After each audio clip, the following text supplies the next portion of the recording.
नमस्कार दोस्तों, वैदिक मंथन चैनल में आपका स्वागत। आइए एक डिबेट और सुनते हैं सांजनी सर का। हाँ जी, फ्रीकी बताएं क्या कहना चाहते हैं। जी सर, मेरे कुछ क्वेश्चंस थे और आपका पर्सपेक्टिव जानना था उस पे, या फिर आप इस पे क्या आपने स्टडी की है, आपका सोर्स ऑफ एविडेंस क्या है। हाँ बोलिए बोलिए। तो ये जो संस्कृत जो बोली जाती है एक लिंग्विस्टिक थ्योरी में कि कॉकेशियन लैंग्वेज है, समझ रहे हैं आप। संस्कृत जो बोली जाती है लिंग्विस्टिक थ्योरी में, जिसके बेस पे Aryan invasion theory Max Muller शायद 1830 समथिंग में उन्होंने बनाई थी। तो ये संस्कृत क्या यहाँ की ओरिजिनल है, नेटिव लैंग्वेज है, या फिर यूरोपियन लैंग्वेज है, ईस्ट यूरोपियन।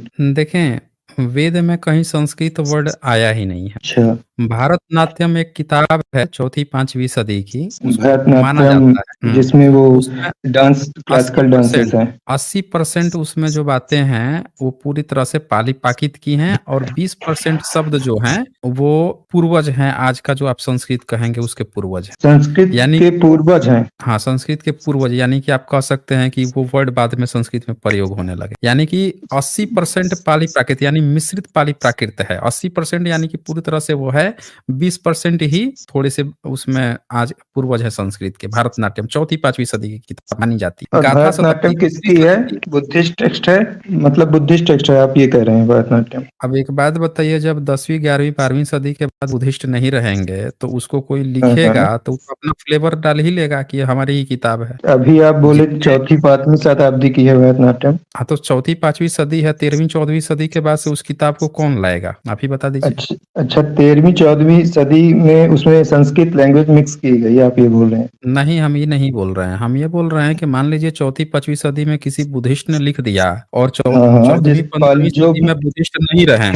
जो मेनली अगर 14वीं पाली में 15वीं थी। सदी में बुद्धिस्ट नहीं रहे, सुन लीजिए जी ना, जी सुनते नहीं ना। जी। तो अगर 14वीं 15वीं सदी में कोई ब्राह्मणिज्म वाला ये कहे कि हम इस किताब को लिख के लेकर आए हैं अंग्रेजों के समय तक, तो क्या वो हाँ हाँ, बुद्धिस्ट की किताब को एज इट इज ले आएगा या अपना ब्राह्मणीकरण करके ले आएगा? ब्राह्मणीकरण मतलब उन्होंने पाली जो लैंग्वेज थी उसको संस्कृत के वर्ड्स बना बना के और दूसरा अपना लिख दिया लिटरेचर जो भी था भरतनाट्यम भरत मुनि द्वारा, ये आप बोल रहे हैं। भरत भरत मुनि द्वारा नहीं, ये सब बुद्ध के नाम है। भरत, अच्छा पराशर अच्छा बुद्धिस्ट भिक्षु है। अच्छा। देवल देवल एक हाँ हाँ। भिक्षु हैं। ये जितने भी हम्म। बुद्धिस्ट हैं आज इनके ऋषि बने हुए हैं। अच्छा, तो पराशर बुद्धिस्ट भिक्षु हैं अगर, तो पराशर शायद एक ब्राह्मण जाति भी होती है। नहीं, पराशर कोई जाति नहीं होती है, वो बाद में बनाई गई है। अभी अभी जब आप होती है, मैं करंट की अभी बात कर रहा हूँ, करंट में जो वही लिखते हैं। मैंने यही बात कहा ना कि जो पहले भिक्षु होते थे उनको हाँ हाँ। आज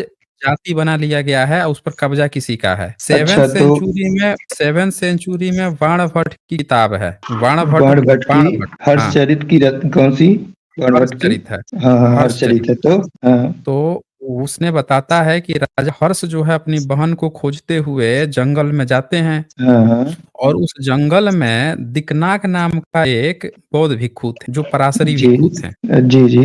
अब ये बताइए कि पराशरी भिक्षु का है। इसी तरह से पाणिनि की जो अष्टाध्यायी लिखी गई है उसमें भी पराशरी भिक्षु की चर्चा आई है। तो ये सब आप जब किस चीज से कनेक्ट कर रहे हैं सर? कनेक्ट इसलिए कर रहे हैं कि आप सुनेंगे तब तो आपको पता चलेगा ना कि नहीं, जब हाँ हाँ, दो दो किताबें ये दावा कर रही हैं कि पराशरी भिक्षु हुआ करते थे, आज की हाँ, डेट में पराशर नाम का ब्राह्मण की कैसे जाति बन जाएगी? ठीक है सर। तो भिक्षु जो आपने बोला। इसका तो मतलब ये हुआ कि पहले कोई भिक्षु था, या तो कोई क्या किया है, उस चीज को उठा के अपना बना लिया है, या उसने धर्म हाँ हाँ परिवर्तन हाँ कर लिया है। इसका तो यही हाँ, मतलब वही हुआ ना। मैं कंक्लूजन पे हम्म। नहीं जा रहा हूँ, मैं मेनली समझ रहा हूँ आपसे कि आप, मैं बीच बीच के क्वेश्चन समझ रहा हूँ, कंक्लूजन पे नहीं जा रहा हूँ। मैं ये कह रहा हूँ बस कि जो पराशर हैं आज, जो मेनली पराशर जो होते हैं तो उनको ब्राह्मण माना जाता है आज, अभी जो ब्राह्मण जात आज की है, ठीक है, तो आज माना जाता है। अब पहले क्या था? आपने बोला। इतिहास तो यही कह रहा है ना। हाँ हाँ, इतिहास ठीक, तो यही आपने कह बोला। रहा है। इतिहास तो ठीक है। यही कह रहा है कि वो बौद्ध भिक्षु हुआ करते थे। हाँ, इतिहास ये बोल रहा है कि वो बहुत भिक्षु हुआ करते थे पराशर। और भिक्षुओं को आपने अभी जो चाचा नामक बुक दिखाई, तो भिक्षुओं को ब्राह्मण भी कोष्टक में लिखा गया है। नहीं नहीं, वो चचनामा नहीं है, वो बुद्धिस्ट ये का कौन सी बुक त्रिपिटक है। दिखाई थी सर? अच्छा हाँ, ये त्रिपिटक है, अच्छा। हाँ, त्रिपिटक है वो। मैंने मैंने ये स्ट्रीम पूरा शुरू से नहीं देखा था, अभी थोड़ा देखा इसलिए मतलब ठीक है सर।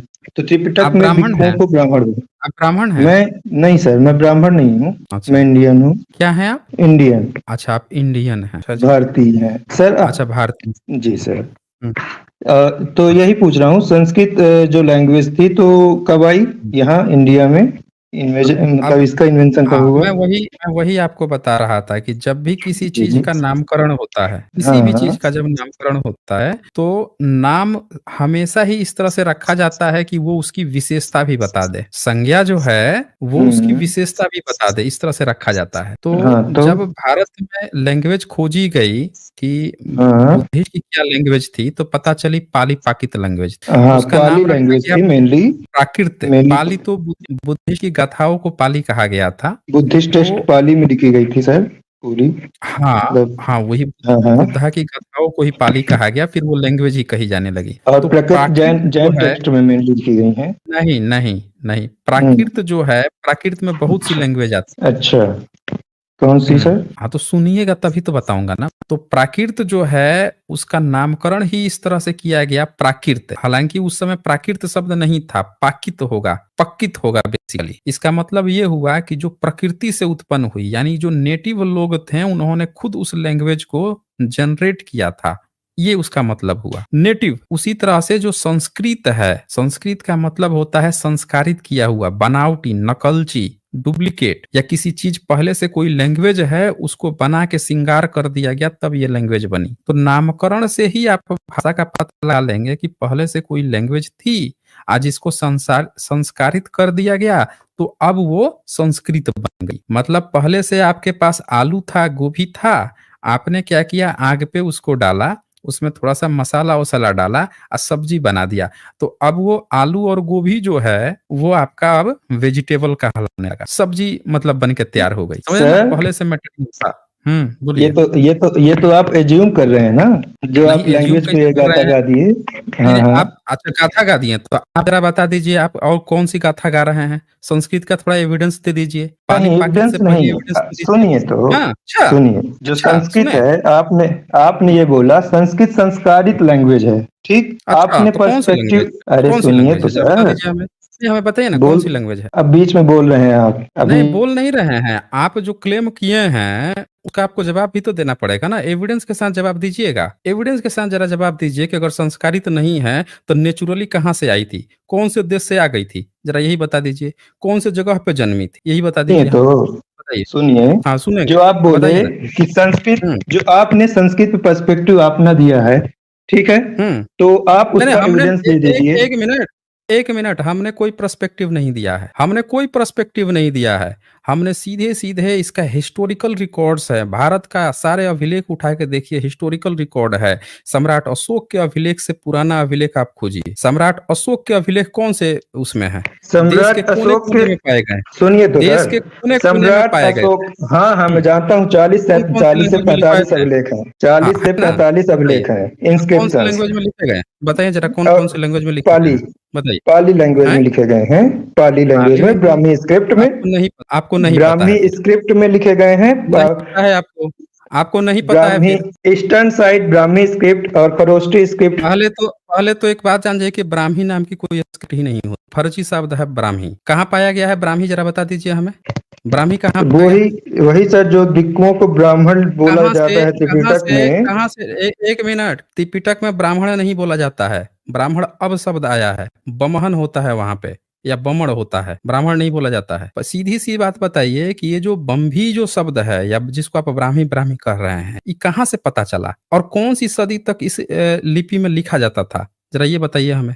कैसे पता आप चला कि उसका नाम जो है बम्भी है या ब्राह्मी है, आप सुन जरा यही लीजिए बताइए। मेरी बात, आप मेरी यहीं बात से सुन आपकी पोल लीजिए। खुलेगी, 30, पूरे संस्कृत की ओके, पोल आपकी यहीं से खुलने वाली है। एक बता काम, दीजिए। एक काम करता हूँ हुँ, सर, मैं 30 हुँ। सेकंड बोलता हूँ, आप 30 सेकंड बोलिए, ठीक है? नहीं, आप इसका जवाब दीजिए, 30 सेकंड नहीं, आप 2 मिनट में जवाब दीजिए। समय जितना चाहे उतना लीजिए, बस जवाब दीजिए इसका। कैसे पता चला कि उस लैंग्वेज का नाम जो है बम्भी है? क्योंकि भारत में तो सम्राट अशोक का अभिलेख किसी को पढ़ने नहीं आया, किसी भी ब्राह्मण को पढ़ने नहीं आया था। ये हिस्टोरिकल रिकॉर्ड है। सारे इतिहासकार, चाहे आप उठा लीजिए गौरीशंकर ओझा को उठा लीजिए, आपके ब्राह्मण इतिहासकार, वो तक लिखे हैं कि चाहे जहांगीर के समय हो, अकबर के समय हो या तुगलक के समय हो, इन लोगों के समय में नहीं पढ़ा जा सका। और जब जॉन विलियमसन ने पढ़ने के लिए भेजा था 1794 के करीब में, तब ब्राह्मण का पंडा जो है महाभारत का भीम की कथा बता दिया था सम्राट अशोक के स्तंभ लेख। ये हिस्टोरिकल रिकॉर्ड्स है।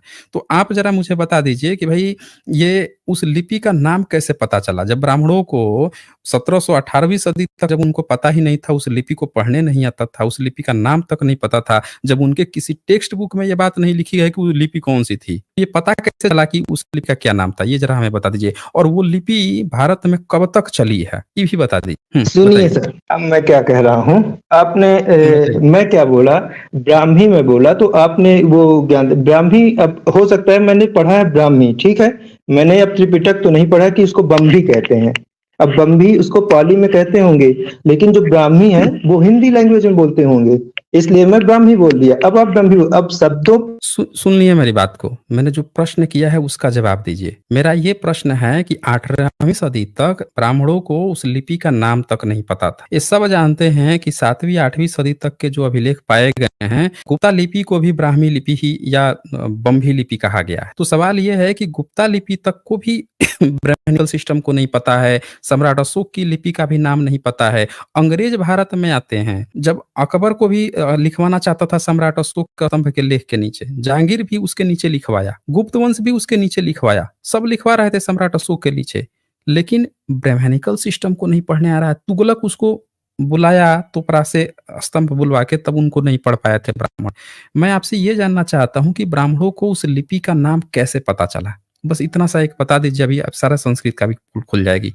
संस्कारित नहीं है, यही मेरा सवाल है जी। तो ब्राह्मणों को कैसे पता चला? ब्राह्मणों ने थोड़ी ना बोला कि ब्राह्मी लिपि है ये, जिसने खोज तो की, ब्राह्मण जैसे भारत जेम्स में प्रिंसेप लिखते ने पढ़ते पढ़ा। नहीं थे? तो भारत हाँ, में ब्राह्मण पढ़ते लिखते नहीं थे? भारत में अरे ब्राह्मण आप, पढ़ते लिखते नहीं थे? अरे यार सुनिए तो, जिसने कौन सी खोज लिपि की, में पढ़ते थे? भारत में ब्राह्मण कौन सी लिपि में पढ़ते लिखते थे, वो जरा बता दीजिए। हाँ, भारत में ब्राह्मण कौन सी लिपि में पढ़ते लिखते थे? भारत की लिपि हाँ, अब रीजनल वाइज अलग अलग थी, जैसे नॉर्थ भारत वेस्टर्न में साइड खरोस। सुनिए, फिर कहानी आप सुनाने लगे, हमें फिर कहानी सुनाने लगे। सबको पता है कि सम्राट अशोक के अभिलेख जब मिले, पाकिस्तान के मनसेहरा में मिले, खरोष्टी लिपि थी, अरेमाइक खरोष्टी, और ग्रीक भाषा उन्होंने इस्तेमाल की थी लिखवाने के लिए, संस्कृत का नहीं इस्तेमाल किया। यानी ग्रीक भी अवेलेबल था, खरोष्टी लिपि अवेलेबल थी, धम्म लिपि भारत में अवेलेबल थी, लेकिन आपकी कौन सी लिपि थी? और खरोष्टी लिपि तो ईसा की 3री सदी के बाद से पाई ही नहीं गई। ब्राह्मण को तो वो भी लिपि का नाम नहीं पता, किसी अपने किताब में नाम नहीं उल्लेख किए हुए हैं उस लिपि का। तो आप वो बताइए मुझे कि पूरे आपका जो आर्यावर्त की जो आपने कल्पना कर रखी है, नॉर्थ इंडिया का एक छोटा सा जो पोर्शन आपने बता रखा है, बाकी सारे स्टेट को तो आपने गाली दे दे के रखा हुआ है। तो आपका जो नॉर्थ इंडिया, सम्राट अशोक के तो अभिलेख पूरे भारत में पाए गए, गुप्ता वंश के जितने अभिलेख या चीजें पाई गई, आपकी फिर कौन सी लिपि थी? आपका कौन सा राजा था, कौन सी लिपि में लिखता पढ़ता था? आप इतने रामायण महाभारत वेद पुराण जो लिखे हैं, कौन सी लिपि में उस समय लिखा करते? सारा का सारा देवनागरी लिपि जब मुगल आया, मुस्लिम आया, तभी आप लिखे हैं। यही तो मैं आपसे पूछ रहा हूँ कि आप कौन सी लिपि प्रयोग करते थे ये सब लिखने के लिए? जवाब दीजिए इसका। हाँ, जवाब देता हूँ मैं। सबसे पहले हम्म। आपने पूछा कि अशोकन इंस्क्रिप्शन से पहले भारत में कौन सा इंस्क्रिप्शन हुआ, है ना? तो कोई नहीं, हमारा इंस्क्रिप्शन ये नहीं हुआ, सवाल ही नहीं इसके है। कोई सा। हमारा हाँ, हमारा ये सवाल ही नहीं है। हमारा सवाल यही है कि आपने, जो गुप्ता आप वंश भूल है, रहे हैं, आप सुनिए भूल भूल रहे रहे हैं, हैं। सुनिए भूल नहीं हाँ, रहे हैं, भूल हाँ, नहीं रहे हैं, आप जवाब हाँ, नहीं दे रहे हैं। मैं 10 बार सवाल, आपका सवाल जो है मैं कई बार रिपीट कर चुका हूँ, जिससे आप भाग रहे हैं। यहाँ से ये पता चल रहा है कि शायद आपके पास जवाब नहीं है। एक ही सवाल मैं कई बार रिपीट कर चुका कि सम्राट अशोक भी अगर बम्ही लिपि इस्तेमाल किए हैं या धम्म लिपि इस्तेमाल किए हैं, गुप्त वंश भी वही इस्तेमाल कर रहा था, 7वीं 8वीं सदी तक वही चल रहा था। नागरी लिपि इवन 7वीं 8वीं सदी में आती है, तो उसमें भी आधा धम्म लिपि थे, बम्भी लिपि यानी कि। तो जब आपको लिपि पता ही नहीं थी, तो आपके ब्राह्मण जो हैं उस समय वेद पुराण, ये जितने भी रामायण महाभारत जो कहते हैं कि हमारे गणेश जी लिख दिए थे, वाल्मीकि जी हमारे लिख दिए थे, ये कौन सी लिपि में प्रयोग करते थे भाई? ये जो आप लोग दिखाते हो कि उपनिषद आप रच दिए थे इतने साल पहले, कौन सी लिपि में रच रहे थे? यही तो मैं पूछ रहा हूँ। पूरी दुनिया लिखवा रही थी। उधर सिंधु घाटी सभ्यता अपना चित्र लिपि यूज कर रही है, मेसोपोटामिया सभ्यता पढ़ गया, वो सब 4000 5000 साल पहले लिख रहे हैं। ग्रीक वाला 3000 4000 साल पहले लिख रहा है, पूरी दुनिया लिख रही थी, आप कौन सी लिपि प्रयोग कर रहे थे? ये तो मैं पूछ रहा हूँ, यही मेरा एक सवाल है, इसी का आप जवाब नहीं दे रहे हैं, बताइए। ब्राह्मी लिपि। अच्छा, आप ब्राह्मी लिपि में लिख रहे थे, तो आपने कहीं ना कहीं तो किसी किताब में जिक्र किया होगा, जरा जवाब दीजिए मुझे। कौन सी किताब में इसका जिक्र किया है? किस किताब में जिक्र किया है? ब्राह्मी लिपि जो बताइए। ब्राह्मी लिपि मेनली मानी गई जो पाली प्रकृति की ईस्टर्न साइड है, अभी मगध एरिया है पूरा। लगे आप एजप्शन देने लगे, एजम्पशन देने लगा। कोई भी आप पढ़ लीजिए ब्राह्मी।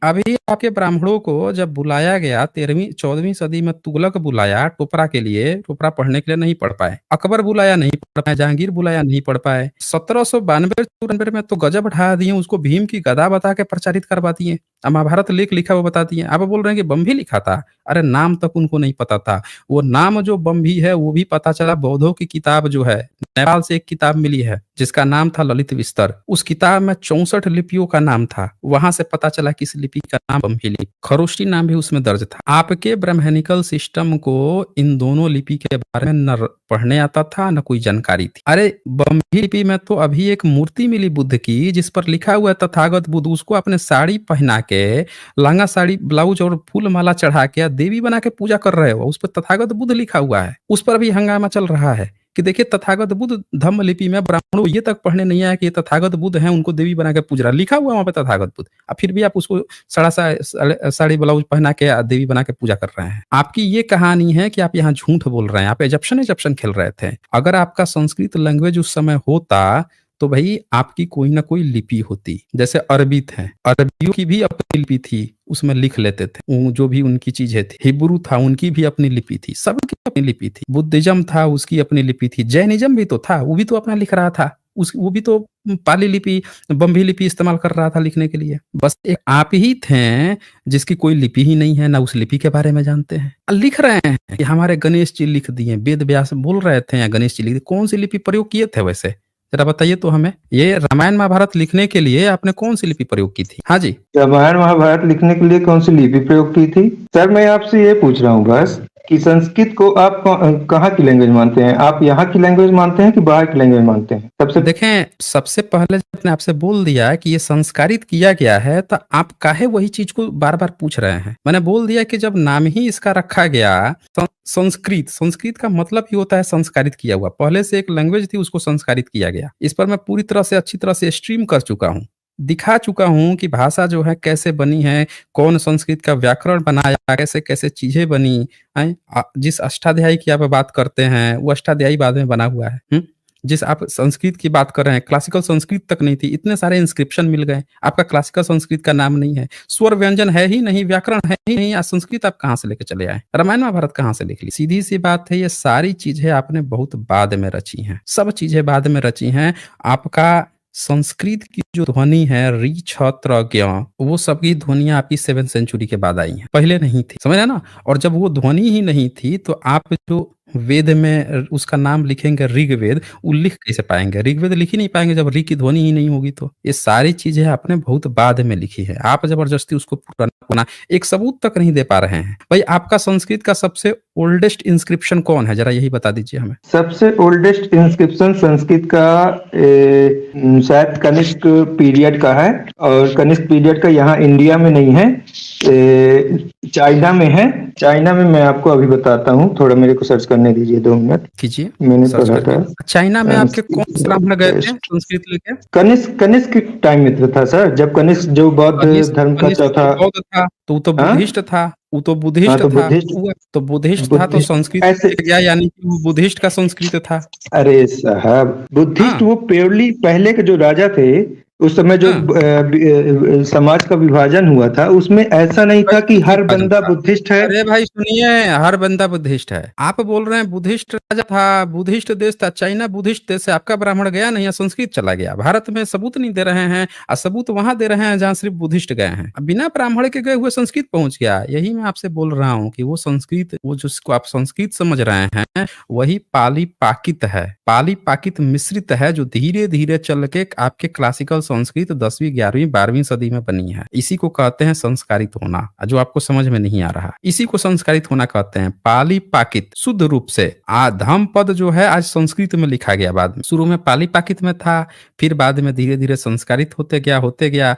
बाद में आप लोगों ने त्रिपिटक को भी संस्कृत में लिख दिया। और वो संस्कृत आज की क्लासिकल संस्कृत नहीं थी, बल्कि वो बुद्धिस्ट की संस्कृत, समझ रहे ना। ये भाषा का विकास हो रहा था। जब भी कोई भाषा बनती है उसको लिपि में पूरी तरह से लिखा जा सकता है। अगर आपके पास लिपि नहीं है, इसका मतलब कि आपके पास वो भाषा जो है वो आपकी भाषा नहीं है। आप अपनी हर बात को उस लिपि में लिख सकते हैं जो आप ही के देश की हो, आप ही की हो। तो संस्कृत भाषा को आज लिखा जा सकता है देवनागरी लिपि में। उसी तरह से जब पाली प्राकृत थी, मिश्रित पाली प्राकृत थी, तो उसको धम्म लिपि में लिखा जा सकता था। क्यों? क्योंकि उस समय क्लासिकल संस्कृत थी ही नहीं। अगर क्लासिकल संस्कृत होती जिसमें रामायण लिखा हुआ है, तो ऑफकोर्स आपके ब्राह्मण उस समय भी लिख लिए होते। थी ही नहीं, ना रामायण था ना आपका वो चीज था। तो ये इसकी एक्चुअल कहानी है जो आप समझने की कोशिश नहीं कर रहे हैं।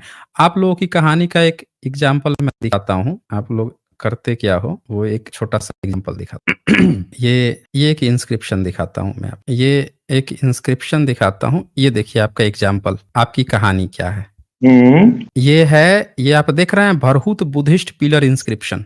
सतना में है सर, है ना, of the time of Shungas, Satna में है ना सर। मेरी भाषा सुन रहे हैं सर, मेरी वो सुन रहे हैं। मैं कह रहा हूँ कि शुंग के टाइम का है, ये आपको सुनाई पड़ रहा है ना। आप मेरे क्यों नहीं सुन रहे हैं? मैं जो पूछ रहा हूँ उसका आप जवाब दीजिए ना। सुन तो रहा हूँ, मैं दिखाने लाया हूँ तो मैं बोलूंगा ना, क्या बोलेंगे। मैं पूछ रहा हूँ कि ये शुंगा के टाइम का है, इसमें लैंग्वेज क्या इस्तेमाल किया गया है, नीचे पढ़ सकते हैं। आपसे डिबेट करते बनता है कि नहीं बनता सर? आप जवाब देंगे तब ना। जैसे मैंने यहाँ सबूत दिखाया उसी तरह से आप सबूत दिखा दीजिए। अभी तो आप संस्कृत का सबूत दिखाने वाले थे, दिखा दीजिए सबूत, आप ही की बात हो जाएगी। या फिर मुझे ही दीजिए। खोज रहे हैं। अच्छा, क्या कहा आपने, क्या नाम लिया आपने? Bobber, BOWERM manuscript. अच्छा, किसका है बोवर मैन्युस्क्रिप्ट? ये बोवर मैन्युस्क्रिप्ट 3rd सेंचुरी BC का है, गुप्ता पीरियड का, और चाइना में है। चाइना में है। चाइना कौन सा? चाइना में कितने ब्राह्मण थे? ब्राह्मणों का कितना धर्म चलता है चाइना में? आप मूर्खों जैसी भाषा लैंग्वेज आप मूर्खों जैसी बात कर रहे हैं। यही मैं बोल रहा हूँ कि सबसे बड़े मूर्ख आप हैं। जब आप बात कर रहे हैं, जब संस्कृत का सबूत वहां दे रहे हैं, तो संस्कृत और क्लासिकल संस्कृत में आपको अंतर नहीं समझ में आ रहा है। इतने बड़े मूर्ख बन गए हैं। क्या अंतर होता है संस्कृत और क्लासिकल?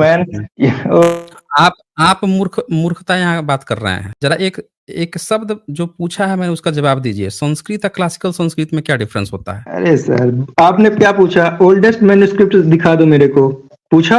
अरे तो यही तो बोल रहा हूँ ना। मैंने क्या कहा कि जितने ओल्डेस्ट मैन्युस्क्रिप्ट जिसका आप संस्कृत का बताओगे वो बुद्धिस्ट का है। आपका कहाँ है? यही तो पूछ रहा हूँ आपसे। यही तो मैंने कहा कि बुद्धिस्ट की ही पाली प्राकृत थी, उसी ने संस्कारित किया, जिसको संस्कृत कहा गया, और संस्कारित हुआ तो क्लासिकल संस्कृत में कन्वर्ट हुआ। ये भाषा का विकास हुआ है। कहानी गढ़ रहे हैं, मूर्खता जैसी बात कर रहे हैं और दूसरों पर कहानी गढ़ रहे हैं। और संस्कृत खोजने पहुंच गए चाइना। चीन में बुद्धिस्ट को बुलाया, आपके ब्राह्मण को कभी बुलाया नहीं, या संस्कृत वहां पहुंच गया। वो बुद्धिस्ट की भाषा है। आप अभी तक जवाब नहीं दे पाए हैं कि संस्कृत जो है उसका ब्राह्मण से क्या लेना देना है। जब वो भाषा ही बुद्धिस्ट की है तो इसका मतलब पाली प्राकृत से 3rd सेंचुरी आप बता रहे हैं। अभी तो सम्राट अशोक का आप पाली प्राकृत था, उससे पहले आपको संस्कृत का देना चाहिए था। जब आप ये क्लेम किए थे कि संस्कृत जो है संस्कारित नहीं है, आप शुरू में यही कहे थे ना कि आप बेवकूफी जैसी बात कर रहे हैं, ये संस्कारित है। और सबूत आ गए 3री सदी पे, वो भी बुद्धिस्ट देश में, बुद्धिस्ट की बोवर मैन्युस्क्रिप्ट उठा के। यहाँ मैं आपको उठाया हूँ ये शुंग का,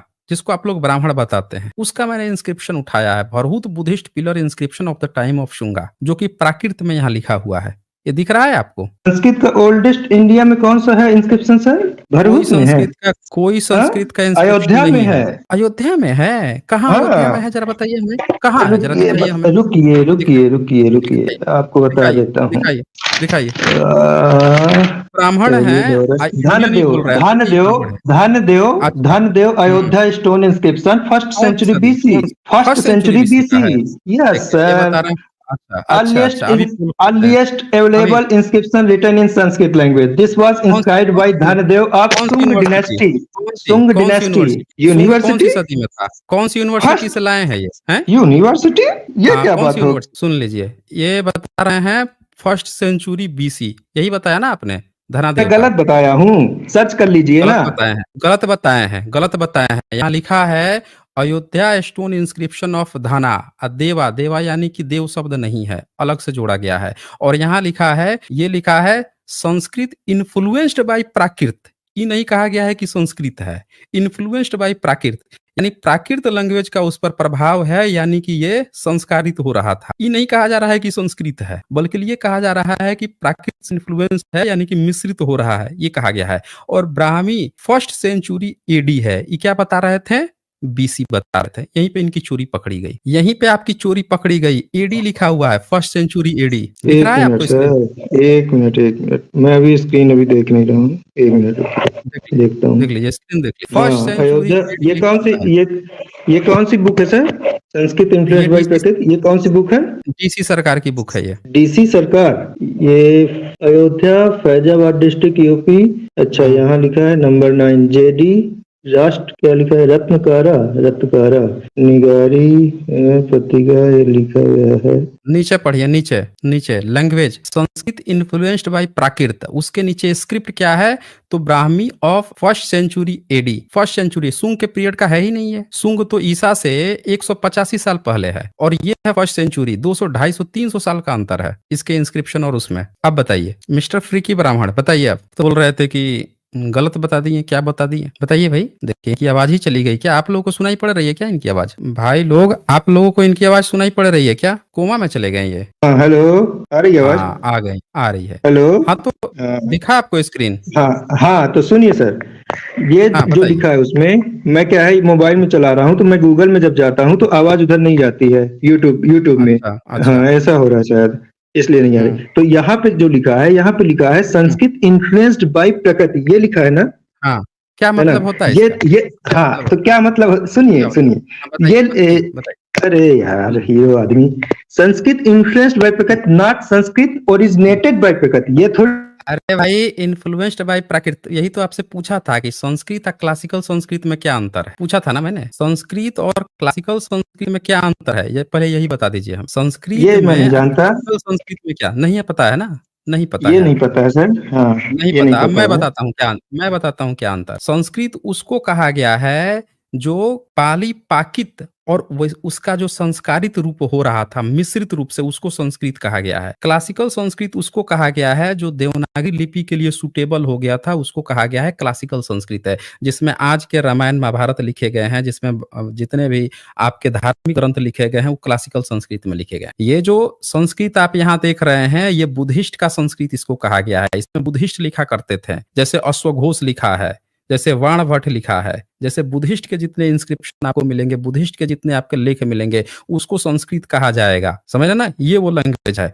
और इसीलिए इन्फ्लुएंस्ड बाय प्राकृत कहा गया है, क्योंकि प्राकृत से ये संस्कारित हो रहा है, एक क्लासिकल संस्कृत नहीं है। और एक बात और, अगर संस्कृत आपकी पुरानी होती, 1st सेंचुरी एडी से पहले की होती, तो उस पर इन्फ्लुएंस प्राकृत का थोड़े आता, वैदिक संस्कृत का इन्फ्लुएंस आता। इससे यह भी पता चल रहा है कि प्राकृत से ही संस्कारित होकर आपका संस्कृत बना है, उसका इन्फ्लुएंस आया है। ये 1st सेंचुरी एडी का। अब अपने अपने यहाँ प्रतिक्रिया रखिए। हाँ, मैं रखता हूँ। मैं ये बोल रहा हूँ कि कोई भी लैंग्वेज, किसी भी लैंग्वेज से इन्फ्लुएंस हो सकती है। जैसे हिंदी, इंग्लिश के कई वर्ड्स हैं, अरेबिक में पर्शियन कई वर्ड्स हैं, हिंदी में पर्शियन कई वर्ड्स हैं, उर्दू पूरी हिंदी और पर्शियन से बनी है। ठीक है, तो यही जस्ट चीज वहीं पे लिखा है। संस्कृत अपने आप में अलग एक लैंग्वेज है। इधर प्रकृति और सुनिए सुनिए सुनिए, आपकी बात ये तब सही हो सकती है जब आपका इसका एक स्वतंत्र अभिलेख दिखा देंगे इससे पहले का, तब आपकी बात सही है। और नहीं सही इसलिए है, मैं दिखाता हूं क्यों नहीं सही है आपकी बात। इससे ये पता चलता है, इसके पहले वाला जो इंस्क्रिप्शन दिखाया मैं 1st सेंचुरी बीसी का, ये देखिए, दोबारा देखिए, बरहुत बुद्धिस्ट स्तूप, ये प्राकृत है, शुद्ध रूप से प्राकृत कब है? 2nd half and 1st century BC. तो ये विशुद्ध रूप से प्राकृत है, ये जो है विशुद्ध रूप से प्राकृत चल रही है बीसी में। और उसके बाद से यही जो है संस्कारित होनी शुरू होती है। तो जब संस्कारित होनी शुरू होगी, तब इस प्राकृत का इन्फ्लुएंस आएगा, यानी अब एक नई लैंग्वेज जो है उस पर इसके बाद से, क्योंकि भाषाएं हमेशा, अभी हिंदी आए हुए कितना साल हुआ? 150 साल हुआ है। भारतेंदु हरिश्चंद्र जो 1885 में मर गए थे, उनसे पहले, या 75 देख लीजिएगा, 85 शायद होगा, उससे पहले हिंदी लैंग्वेज का कोई नामो निशान तक नहीं था। तो हिंदी लैंग्वेज को आए हुए 150 साल हुए और यहाँ फर्स्ट सेंचुरी बीसी से पहले प्राकृत है, तो इसके 200-250 साल बाद अब इन्फ्लुएंस आ रहा है, यानी यही पाली प्राकृत मिश्रित हो रही है। तो ये दूसरा अभिलेख आता है एडी में, जो सुंग के टाइम का ही नहीं है। ये देखिए, ये ध्यान से, तो इसीलिए इन्फ्लुएंस आ रहा है। अगर आपका कोई वो होता लैंग्वेज संस्कृत, तो यहाँ पे उसका इन्फ्लुएंस नहीं आता, बल्कि सीधे सीधे वैदिक का आता। अगर कोई आपका वैदिक संस्कृत होता तो ये देख लीजिए, यहाँ पे फर्स्ट सेंचुरी एडी आ गया, ये अभिलेख मिला है। और देखिए यहाँ पे क्या लिखता है, यहाँ पे ये सीधे सीधे यहाँ पे दिखाया है कि ये जो अभिलेख मिला है, ये जितने यहाँ पे दिखा रहा है, ये सारे के सारे जो हैं मिटे हुए इंस्क्रिप्शन थे। देख लीजिए, ये सब जो हैं बहुत सारी चीजें जो हैं मिट गई थी या कुछ चीजें खो गई थी, जिनको इनने खुद से जोड़ दिया। जैसे यहाँ धर्म रागिया खुद से जोड़ा, कारितः केतन खुद से जोड़ा, पितु खुद से जोड़ा, सेनापते खुद से जोड़ा, सस्टेन खुद से जोड़ा, कौशिकी खुद से जोड़ा। ये छोटा सा, बस बहुत छोटा सा एक इंस्क्रिप्शन मिला और इतना सा ही मिला है। ये आपकी हकीकत है, समझ रहे हैं? ये आपकी हकीकत है कि ये कंप्लीट नहीं है। आप बताइए, आप हाँ बोलिए आप। इस पर तो वैदिक संस्कृत, अगर आपका संस्कृत इंडिपेंडेंट होता तो वैदिक संस्कृत का इस पर आना चाहिए था इन्फ्लुएंस। ये प्राकृत का काहे इन्फ्लुएंस आ गया भाई? सुनिए, मैं क्या कह रहा हूँ, संस्कृत जो बोलिए। लिंग्विस्टिक थ्योरी के बेस पे है, आपको आज किस कौन सी सदी में लिंग्विस्टिक बना था, ये बताइए। कौन सी सदी में किसने बनवाया था ये लिंग्विस्टिक? आपके ब्राह्मण कहाँ कहाँ गए थे कि ये लिंग्विस्टिक बन गया था? जरा यही बता दीजिए हमें। आपके ब्राह्मण जो हैं कौन कौन से देश में गए थे कि लिंग्विस्टिक ये बन गया था, और कौन से देश से आए थे कि लिंग्विस्टिक बन गया था? यही बता दीजिए हमें। और इन्फ्लुएंस प्राकृत का कहा आ रहा था? अगर इस पर तो अरबी फारसी का आना चाहिए था, फारसियों का आना चाहिए था, या सीरिया का अरमाइक का आना चाहिए था, उन सब के लैंग्वेज आना चाहिए था। हाँ जी, इस पर प्राकृत का कहा रहा था। जो प्रकृति से भारत में जो जन्मे हैं, उसके बाद से सम्राट अशोक का प्राकृत लैंग्वेज है, पाली पाकित है, पहली सदी के पाली पाकित हैं, और उसके बाद से ईसा के बाद के जो अभिलेख मिल रहे हैं वो भी कंप्लीट नहीं है, बल्कि उसके बहुत सारे अक्षर मिटे हुए हैं। खुद से लोग उसको जोड़ जोड़ के लिखे हैं, आता बोल दिए कि भाई चलो संस्कृत मान लेते हैं, इन्फ्लुएंस कह देते हैं कि इन्फ्लुएंस्ड भाई, मिटा हुआ शब्द है, खुद से जोड़ के बना रहे हैं, कंप्लीट भी संस्कृत नहीं है। हाँ बोलिए। इसमें ध्यान से देखें तो यहाँ पे देखिए ये क्या क्या लिखता है। लिखता है फ्रॉम द फिशमाइल इन JROS। हाँ जी, बोलिए ना कहे नहीं बोल रहे हैं? बोल रहा हूँ सर, आप अपनी थ्योरी मारे जा रहे हैं गचागच। आप अपनी थ्योरी उस समय से कर रहे हैं, सबूत एक नहीं दिखाया आपने, बुरी तरह से मैं कैसे दिखाऊं? दिखाइए सबूत मैं किसमें दिखाऊं? मेरे मोबाइल में मैंने आज पहली बार, सुनिए, पहली बार या दूसरी बार मत बताइए। आप ब्राह्मणों का संस्कृत से क्या रिलेशन है, पहली बार ब्राह्मणों ने संस्कृत कब प्रयोग किया था, वही दिखा दीजिए। अभी तक तो जितनी आप बात कर रहे हैं सब बुद्धिस्ट का है, पाली पाकित से रिलेटेड है, कहाँ आप सबूत दे पा रहे हैं? ब्राह्मणों का अगर कोई संस्कृत लैंग्वेज था, इसे तो ये पता चल रहा है कि आपने संस्कृत चोरी उठा लिया है बुद्धिज्म से। चाइना पहुंच गए थे आप सबूत देने। बोअर मैन्युस्क्रिप्ट की बात कर रहे थे, जो बुद्धिस्ट का मैन्युस्क्रिप्ट है, उसकी आप बात कर रहे थे। तो हर चीज तो आप बुद्धिस्ट का उठा रहे हैं, आपका अपना क्या है? आप अपना तो सबूत दे दीजिए। एक सिंगल सबूत नहीं दे पा रहे हैं। चलिए दीजिए, अपना ही सबूत दीजिए, अपनी गप गाथा आके पड़े हैं। बोलिए। हाँ जी बोलिए। तो ये बोबर मैन्युस्क्रिप्ट भी ब्राह्मी स्क्रिप्ट में लिखी है ना सर? ब्राह्मी स्क्रिप्ट में एक बात बताइए, है किसकी वो बोअर मैन्युस्क्रिप्ट? लिखा किसने है? किसका है बोअर मैन्युस्क्रिप्ट? बता दीजिए हमें। ये गुप्ता पीरियड गुप्ता स्क्रिप्ट है, और बुद्धिस्ट हाइब्रिड संस्कृत है। तो बुद्धिस्ट हाइब्रिड संस्कृत है। चाइना में आपके ब्राह्मण लेके गए थे बोअर मैन्युस्क्रिप्ट को? नहीं ना, इसमें जो उस समय जो होता था, जो उस समय राज्य चल रहे थे, तो आप देखेंगे कि 7th सेंचुरी तक करीबन हिंदुइज्म और बुद्धिज्म एक पैरेलल उसमें चला है ना? जो एक मिनट, आपने कहा 7th सेंचुरी तक पैरेलल में चला है। जरा 7th सेंचुरी में हिंदुइज्म शब्द दिखा दीजिए तो मुझे, कहाँ पे हिंदुइज्म शब्द है? जरा हिंदुइज्म इन जियोग्राफिकल इथनो रिलीजन जो होता है ना, इथनो रिलीजन, मैं उस पे बोल रहा हूँ। इथनो रिलीजन आप समझते हैं? अच्छा, एक मैप मिला है, बहुत पुराना एक मैप मिला है, देखते हैं भाई, बहुत 9वीं सदी का मिला है, बहुत पुराना एक मैप मिला है, ये देख लेते हैं अभी इनका। ये बहुत पुराना एक मैप मिला है, यहाँ पे तो दिख रहा है आपको, हाँ तो हिंदुइज्म रिलीजन है नहीं, वो जो कहाँ यहाँ पे रिलीजन। यहाँ पे बुद्ध देश लिखा हुआ है, यहाँ पे हिंदुइज्म तो कहीं नहीं लिखा हुआ है। यहाँ बुद्ध देश मैप में लिखा गया है, सिंध के कबीले, गुजरात के उस समय जितने विदेश के भी जगह के किर्गिस्तान का जिक्र है कि वहाँ बुद्धिस्ट लोग रहते थे।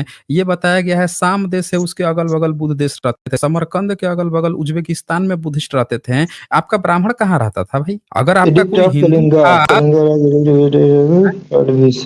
क्या क्या कहा, क्या कौन सा शब्द? कलिंगा में रहते थे? आप नहीं, आपने क्या बोला अभी? ओल्डेस्ट संस्कृत। ये नौवीं सदी का एक ये मिला है, हाँ अरब का हाँ। मैप मिला, इसमें कहा अरेबियन मैप किस हिंदुस्तान किस किस कहाँ मिला किस उसमें सर, किस है? उसमें, किस बुक में मिला है ये सब अरब का? ये सब यहाँ पे ऐड कर दिया गया है। ये किताब है गुजरात और सिंध दुनिया में सबसे पहला नक्शा, जिसको इब्न शैकल बगदादी ने सन 343 हिजरी में संपन्न किया था। ये लिया गया है इब्न 343, 343 हिजरी हिजरी। तो ये हिजरी 943 क्या हुआ? हमें बता दीजिए हाँ? कितना आप हुआ, बता बहुत दीजिए। ज्ञानी हैं, आप बताइए साहब। भाई फ्री की काहे रो रहे हो, बता दो ना हमें। यहाँ पे जो लिखा था हमने पढ़ दिया, आपको अगर ज्यादा ज्ञान है तो बता दो हमें। ये पूरा यहाँ बात चल रही थी, इस बंदे को दिखाना था यहाँ हिंदू शब्द, अब ये बता रहा है कि इतना इतना कैसे हुआ। मूल मुद्दे से भागने का बड़ा आसान तरीका खोजा आपने भाई। यहाँ अभी हिंदू बता रहे थे 7वीं सेंचुरी, 9वीं सदी का दिखा दिया, जो कुछ हिजरी बोला है हो सकता है उसमें कुछ मिसप्रिंट हो, छोटा भी लिखा हुआ हो, तो बताने में शर्म आ रही है आप। हिंदू शब्द का इनको सबूत देना था, वो बोल रहा है कि इतना हिजरी का मतलब कितना सन हुआ, ये बताओ इनको। अब कहानी पकड़ने चले हो, ऐसा छोटा इतना हल्का भागने का बहाना मत खोजो भाई, भागने भी नहीं दूंगा मैं, यहाँ पर रख के पूछूंगा। अभी सबूत दो मुझे 7वीं सेंचुरी में जो हिंदू का बता रहे थे कि पार्लर में चल रहा था, कहाँ पे था वैसे हिंदू आपका, दूंगा। जरा बताएं तो हम। अरे दीजिए तो आप हमें। सामने आ जाओ ना, आप जो नरेटिव। आओ आओ सामने आओ, सामने आओ, आओ अभी सामने आते हैं, आओ आप यूट्यूब में आओ ना। नहीं, यूट्यूब में तो मेरे को यही सामने का है, यहाँ पे दर्द हो रहा है, यहाँ बताने में हालत खराब हो रही है, यहाँ सबूत देने में हालत खराब हो गई। 7वीं सेंचुरी में यह बंदा बता रहा था कि 7वीं सेंचुरी में हिंदू पैरेलल में चल रहा था। अभी संस्कृत का सबूत नहीं दे पा रहे हैं। अच्छा, हिंदू में किताब कौन सुनिए लिखता तो, था वैसे? सुनिए नहीं सुनिए। हिंदू में किताब कौन लिखता था, जरा यही बताओ ना हमें, हिंदू में किताब कौन लिखता था? हिंदू हिंदू कौन लिखता था हिंदू में? आप सोचते हैं आप बहुत होशियार हैं, समझ रहे हैं? मुझे तो लग रहा है कि सबसे बड़ा होशियार आप ही हैं यहाँ पे। इतना क्लेम किए हो और सबूत एक भी नहीं देते बना। सबूत मांगा गया संस्कृत का, तो ये बंदा पहुंच गया चाइना में, बुद्धिस्ट देश, जहाँ बुद्धिज्म की किताबें हैं। फिर बुद्धिस्ट एक मैन्युस्क्रिप्ट, बोअर मैन्युस्क्रिप्ट का नाम लिया। फिर यहाँ सबूत मांगा गया तो उस पर इनका वैदिक संस्कृत का प्रभाव आना चाहिए, वो प्राकृत का इन्फ्लुएंस बता रहा है। धनादेवा का, उसमें भी फर्स्ट बीसी बता रहा था जबकि फर्स्ट एडी दिखा रहा है। हर जगह आप फंसे हो यहाँ पे। अभी 7वीं सेंचुरी में बोल रहे हो कि बुद्धिज्म और हिंदुइज्म पैरेलल चल रहा था। हिंदुइज्म का जैसे मैंने सबूत मांगा, तुरंत आप फंस गए यहाँ, बुरी तरह से फंसे यहाँ, इतनी बुरी तरह से फंसे कि अब आपने क्या बहाना बनाया कि सामने आ जाओ। अरे यहाँ सामने तो आए हो, काहे लिए, कहाँ हो यहाँ? यहाँ सबके सामने हो, यहाँ पे 2000 से ज्यादा लोगों के 2200 लोगों से ज्यादा लोगों के सामने यहाँ हो, तो यहाँ सबूत देते नहीं बन रहा है। जरा बता दीजिए ना हमें, कहाँ हिंदू शब्द मिला है, कौन से किताब में आपका हिंदू शब्द मिला है, यही बता दो हमें। जो आपके बताओ भाई। फॉलोअर्स है ना, जो आपके फॉलोअर्स। नहीं नहीं, आप कोई बात नहीं, किसी के फॉलोअर्स हो, आप जवाब दो मुझे, आप मुझे जवाब दो कि कहाँ पे हिंदू शब्द मिला है, वही जवाब दो। हिस्ट्री उन्होंने सिक्स क्लास की भी नहीं पढ़ी हो। अरे आपकी तो यहाँ पे जवाब को देखते हुए मुझे लग रहा है कि आप व्हाट्सएप यूनिवर्सिटी से ऊपर कभी पढ़े ही नहीं हो। गारंटी देता हूं मैं, व्हाट्सएप यूनिवर्सिटी से एक अक्षर ऊपर पढ़ाई नहीं किया आपने। जिस व्यक्ति को इतना तक नहीं पता है कि संस्कृत का डेवलपमेंट कैसे हुआ है, जिस व्यक्ति को ये तक नहीं पता है कि 7वीं सदी तक भारत में हिंदू नाम का कोई था ही नहीं, जिसको ये तक नहीं पता है, वो व्यक्ति हमें बता रहा है कि दर्शक जो है उनको कितना पता होगा। यार दर्शकों को क्या पता होगा, आप बताओ ना, अभी दर्शकों को पता चल जाएगा। सही बताना, व्हाट्सएप यूनिवर्सिटी से ऊपर कहीं एक शब्द भी इतिहास का पढ़ा है? यहाँ क्लेम किए हो कि 7वीं सदी तक हिंदुइज्म जो है बुद्धिज्म के पैरेलल में चल रहा था। भाई मेरे, कौन सी लिपि में आपके हिंदू लोग लिख रहे थे? अगर हिंदुइज्म चल रहा था पैरेलल में, तो एक इंस्क्रिप्शन तो दिखा देते, कौन सी लिपि में चल रहा था, कौन से आपके वो धर्म क्रम कौन सा चल रहा था, आपके ब्राह्मण जो है कौन सी लिपि प्रयोग करते थे, और उस लिपि का नाम ही नहीं जानते थे आपके ब्राह्मण। एक सिंगल सबूत आपको नहीं देते बना है यहाँ पे। आपकी कहानी क्या है, आपकी बताता हूँ कहानी। ये है, ये लोग क्या करते हैं, मैं दिखाता हूँ इनकी कहानी क्या है। जब इनको पता चल गया अंग्रेजों के समय में कि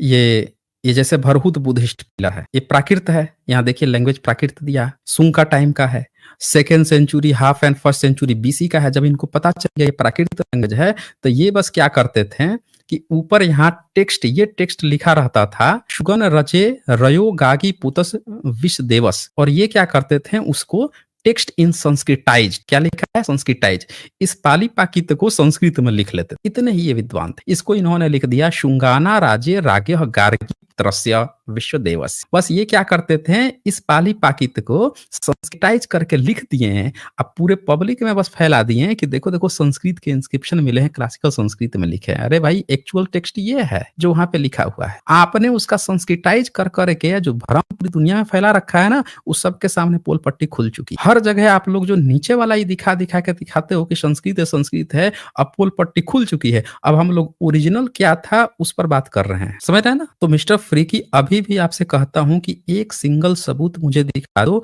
7th सेंचुरी तक आपका हिंदुइज्म जो है वो कौन फॉलो कर रहा था और कौन इंस्क्रिप्शन लिखवा रहा था, किताबें कौन लिख रहा था, जरा ये बता दो। हिंदू में कौन लिख रहा था किताब आपका, रामायण महाभारत और वेद उपनिषद कौन लिख रहा था, गीता महाभारत, बताइए। मैंने तो सबसे पहले ये कहा बोला आपको कि मैं आपको 7th सेंचुरी के पहले का हिंदुइज्म का इंस्क्रिप्शन दिखाऊंगा कि इंस्क्रिप्शन पे लिखा है ये हिंदुइज्म धर्म फॉलो करते थे। कोई बात नहीं, आप लिपि बता दो, कौन सी लिपि में लिखते थे, उसका तो सबूत दे दो आप मुझे।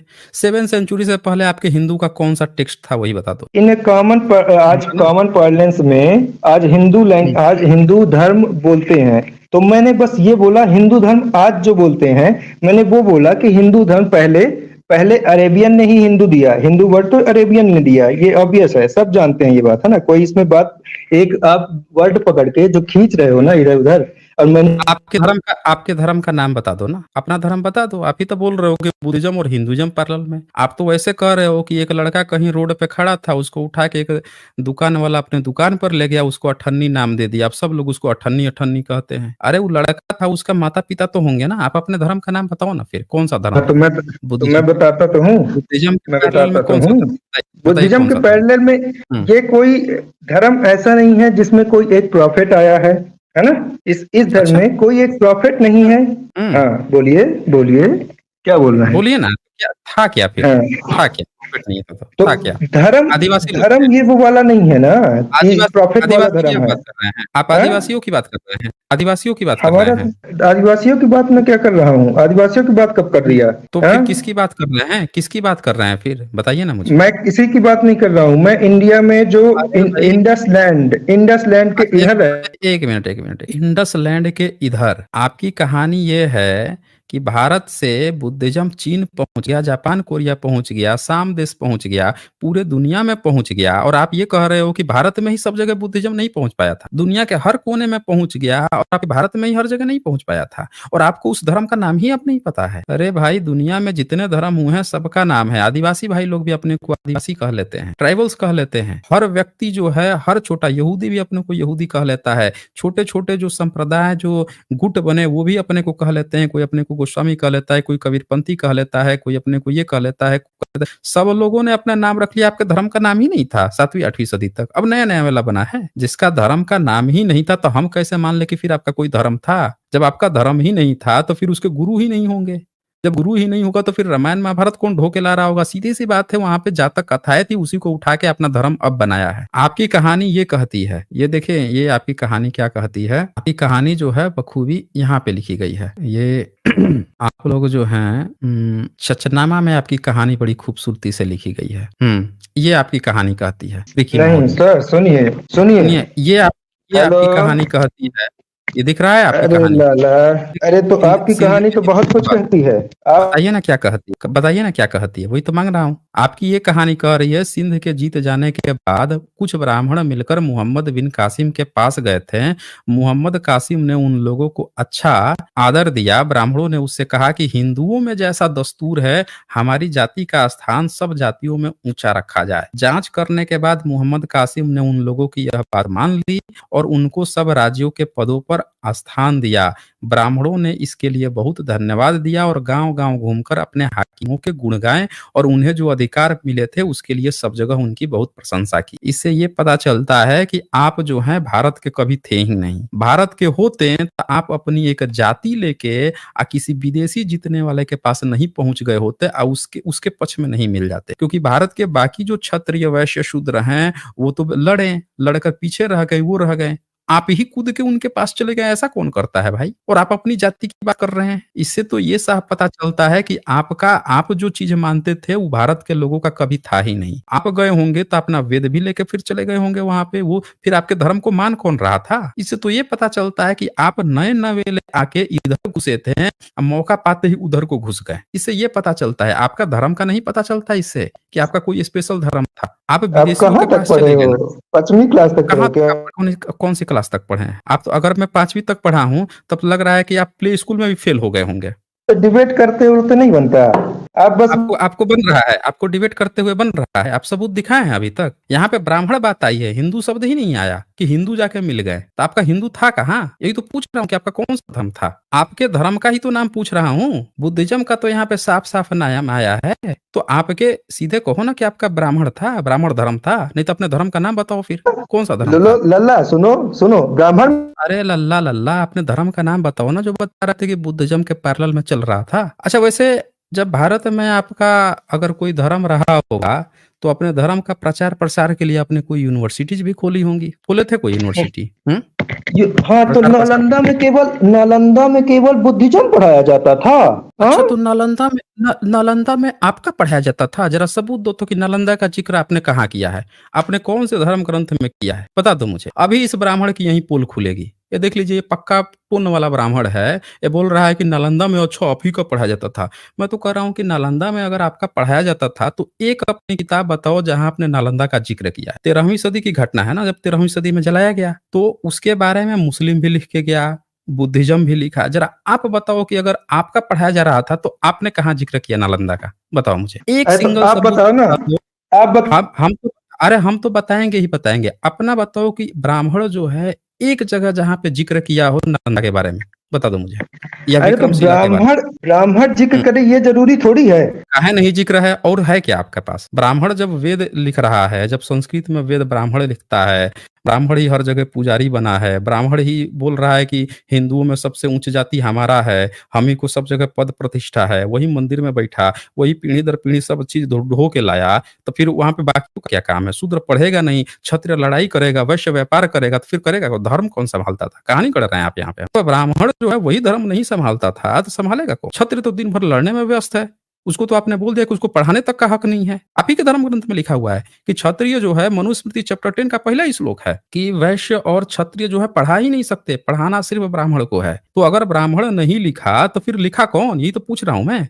काहे नहीं लिखा? ऐसी कौन सी डील कर लिया था उसने मुस्लिमों से कि नालंदा जलाया गया और उसी के बारे में नहीं लिखा? जरा यही तो बता दीजिए भिक्खू हमें। ब्राह्मण थे, भिक्खू ब्राह्मण थे। अरे बिल्कुल, फिर कहानी गढ़ रहे हो यहाँ पे, फिर कहानी गढ़ रहे हो यहाँ पे। मैं पूछ रहा हूँ यहाँ पे कि अगर आपका नालंदा जब जलाया गया तो आपके ब्राह्मण ने जब इतने सारे धर्म ग्रंथ लिखे, जब त्रेता युग की बात लिख रहा है, द्वापर युग की बात लिख रहा है, महाभारत काल की बात लिख रहा है, सम्राट अशोक के कबीले को भीम की गदा बता रहा है? तो भैया एक बात बता दो मुझे कि नालंदा जब जलाया गया उसका जिक्र क्यों नहीं किया? आपने बताओ मुझे। बुद्धिस्ट टेस्ट में प्रूफ दिखाया है कि भिक्खुओं को ब्राह्मण बोला। अरे भिक्षुओं को ब्राह्मण उस समय बोला जाता जब त्रिपिटक लिखा गया था, ईसा से 200-250 साल पहले। मैं अब की बात पूछ रहा हूँ। आज के डेट में जितना ब्राह्मण है, जो बुद्ध को गाली देता है, जो वाल्मीकि रामायण में गाली देता है, जो कल्कि अवतार कराती है 10वां अवतार बना के, तब की बात कर रहा हूँ मैं कि तब ब्राह्मणों ने ये बात क्यों नहीं लिखी? कल्कि अवतार करा के अश्वमेध यज्ञ के लिए, धन लूटने के लिए बुद्धिस्ट राजाओं को मरवा सकता है विष्णु से, तब उसने नालंदा की बात क्यों नहीं लिखी? इसकी बात कर रहा हूँ। बताएं अच्छा मुझे सुनो, कि अच्छा सुनो सर। अच्छा, अब चलिए, इसका कोई तोड़ नहीं है। आप अपना नैरेटिव चलाते रहिए, मैं अपने चला। सुनिए नैरेटिव, ये सुनिए, ये भागने से नहीं काम चलेगा। आप भाग रहे हो, आपकी नैरेटिव यहाँ पूरी तरह से एक्सपोज हो गई है। अगर आपने एक भी सबूत यहाँ दिया होता, मेरे एक भी सवाल का जवाब दिया होता, तब मैं कहता कि ये मेरा नैरेटिव है। दरअसल आप नैरेटिव इसलिए कह रहे हो क्योंकि आपके पास एक भी सिंगल सवाल का जवाब नहीं था, हर जगह फंसे हो। आप ये नहीं साबित कर पाए कि आपका यहाँ पे कोई धर्म था। आप ये जरूर यहाँ पे दिख गया कि आप लोग जो हैं पूरे भारतीयों को छोड़ के अब विदेशियों से जाके मिल गए थे, और ये काम आपने उसी समय कासिम के समय से ही शुरू कर दिया था। और उधर कोई रहते थे, उधर से ही शुरू कर दिया था। ये साफ साफ मिलता है। भविष्य पुराण में आपने अकबर को मुकुंद ब्राह्मण बना लिया, इसका सबूत मिलता है। तो आप लोगों का पूरा इतिहास यहाँ सबके सामने आ गया है। आपकी कोई यूनिवर्सिटी नहीं मिली है, आपका कोई धर्म तक नहीं है, ये सारा आपका नया नया धर्म बनाया है। अब बुद्धिज्म के कब्र पे आपने खड़ा किया अपने धर्म। जो होता है ना कि नीम का लेकर और उसके ऊपर जो है बबूल का पेड़ लगा देना, कलम लगाना, ये काम किया है आप लोगों ने। तो ये आपकी कहानी है मिस्टर फूडी की। खाली आप जो हैं नैरेटिव नैरेटिव कह के जो भाग रहे हैं वो नहीं चलेगा। सीधी सी बात है कि आपके पास किसी सवाल का मेरा जवाब नहीं था, हर जगह आप एक्सपोज हुए हैं। चलें फिर, अगर आप जवाब देते तो मैं आपको और समय भी देता। आज बस इतना ही, फिर मिलेंगे हम अगली वीडियो में अगले जानकारी के साथ। तब तक के लिए नमस्कार।